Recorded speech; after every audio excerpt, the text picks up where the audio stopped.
Hello viewers, স্বাগত জানাই আপনাদেরকে গ্রিন ইনফো চ্যানেলে। আপনাদের সাথে আছি আমি আত্মিক। ভিউয়ার্স, আজ আমরা এমন একটি গুরুত্বপূর্ণ বিষয় নিয়ে কথা বলবো যা আমাদের জীবনের সাথে সরাসরি সম্পর্কিত।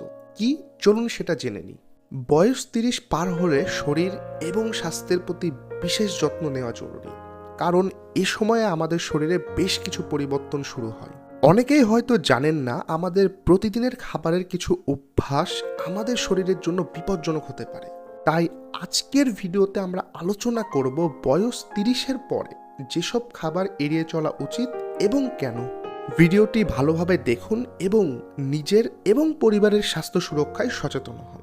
মিষ্টি জাতীয় খাবার। অতিরিক্ত মিষ্টি খাওয়া যে কোনো বয়সের জন্য ক্ষতিকর, তবে 30 বছর পেরোনোর পর এটি আরও ঝুঁকিপূর্ণ হয়ে ওঠে। মিষ্টি জাতীয় খাবার যেমন চকলেট, মিষ্টি পানীয়, কেক বা আইসক্রিম আমাদের শরীরের বিপাক প্রক্রিয়াকে ধীর করে দেয়। এই বয়সে অতিরিক্ত চিনি খাওয়া ডায়াবেটিস এবং হৃদরোগের ঝুঁকি বহুগুণ বাড়িয়ে দেয়। শুধু তাই নয়, চিনি ত্বকের ওপর মারাত্মক প্রভাব ফেলে।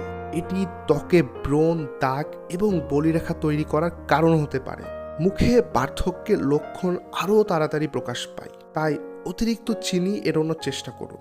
চায়ে বা কফিতে চিনি কম দিন এবং ডেজার্টের বিকল্প হিসেবে ফল বা প্রাকৃতিক মিষ্টি জাতীয় খাবার বেছে নিন।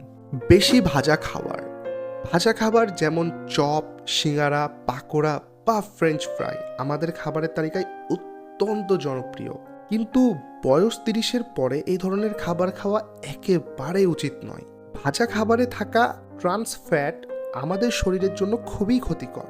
এটি খারাপ কোলেস্টেরল বাড়ায় এবং হৃদরোগের ঝুঁকি কয়েক গুণ বাড়িয়ে দেয়। এছাড়া অতিরিক্ত তেলে ভাজা খাবার লিভার এবং ত্বকের জন্য ক্ষতিকর। এ সময়ে বাড়িতে কম তেলে তৈরি স্বাস্থ্যকর খাবার খাওয়ার অভ্যেস গড়ে তুলুন। বাইরের ভাজা খাবার এড়িয়ে চলুন এবং খাদ্য তালিকায় প্রোটিন এবং শাকসবজি যোগ করুন।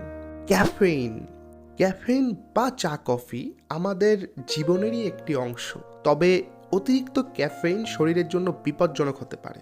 বিশেষত বয়স 30 পেরোলে ক্যাফেইন শরীরের হরমোনের ভারসাম্যহীনতার কারণ হতে পারে। এর ফলে স্ট্রেস, হতাশা এবং উচ্চ রক্তচাপ দেখা দিতে পারে। শুধু তাই নয়, ক্যাফেইন ত্বককে দ্রুত বুড়িয়ে দেয় এবং ত্বকের শুষ্কতার সৃষ্টি করে। প্রতিদিনের ক্যাফেইন সেবনের পরিমাণ নিয়ন্ত্রণে রাখুন। দিনে 1 থেকে 2 কাপ চা বা কফি যথেষ্ট। বিকল্প হিসেবে হার্বাল টি বা গ্রিন টি পান করতে পারেন। এটি শরীরকে রিফ্রেশ করবে এবং ক্ষতিকর ঝুঁকি কমাবে। বেশি লবণ খাবারের স্বাদ বাড়ায়, তবে বয়স 30-এর পরে অতিরিক্ত লবণ খাওয়া অত্যন্ত বিপজ্জনক। লবণের অতিরিক্ত ব্যবহার রক্তচাপ বাড়ায় এবং কিডনি ও হৃদরোগের ঝুঁকি বাড়াতে পারে। লবণ আমাদের শরীরে পানি ধরে রাখে, যার ফলে ওজন বেড়ে যাওয়ার সম্ভাবনা অনেক বেশি থাকে। এছাড়া লবণের অতিরিক্ত গ্রহণ থাইরয়েডের সমস্যার কারণ হতে পারে। আপনার খাবারে লবণের পরিমাণ নিয়ন্ত্রণে রাখুন। রান্নার সময় লবণ কম ব্যবহার করুন এবং প্রসেস ফুড বা প্যাকেটজাত খাবার থেকে অনেক দূরে থাকুন। পরিশোধিত কার্বোহাইড্রেট, সাদা রুটি, পাস্তা এবং সাদা ভাতের মতো পরিশোধিত কার্বোহাইড্রেট খাওয়া বয়স 30-এর পরে এড়িয়ে চলা উচিত। এ ধরনের খাবার রক্তে শর্করার মাত্রা দ্রুত বাড়িয়ে দেয়। এর ফলে ডায়াবেটিস এবং হৃদরোগের ঝুঁকি অনেক বেশি বেড়ে যায়। বিশেষ করে মহিলাদের ক্ষেত্রে এই বয়সে বিপাক প্রক্রিয়া ধীর হয়ে যাওয়ায় এই ধরনের খাবারের নেতিবাচক প্রভাব আরও বেশি হয়। পরিশোধিত কার্বোহাইড্রেটের পরিবর্তে সম্পূর্ণ শস্য, ব্রাউন রাইস বা ওটস খাওয়ার অভ্যেস গড়ে তুলুন। এটি শুধু রোগ প্রতিরোধ করবে না, বরং শরীরকেও সুস্থ রাখবে। পরিশেষে বলা যায় যে বয়স 30 পেরোনোর পর আমাদের শরীরের যত্ন নেওয়া অনেক বেশি গুরুত্বপূর্ণ হয়ে ওঠে। আজ আমরা যে খাবারগুলোকে এড়িয়ে চলার কথা বললাম, সেগুলো নিয়ন্ত্রণে রাখলে আপনার শরীর দীর্ঘদিন সুস্থ থাকবে বলে আমি আশা করছি। আপনার ডায়েটের পাশাপাশি নিয়মিত শরীরচর্চা করুন এবং মানসিক চাপ কমানোর চেষ্টা করুন।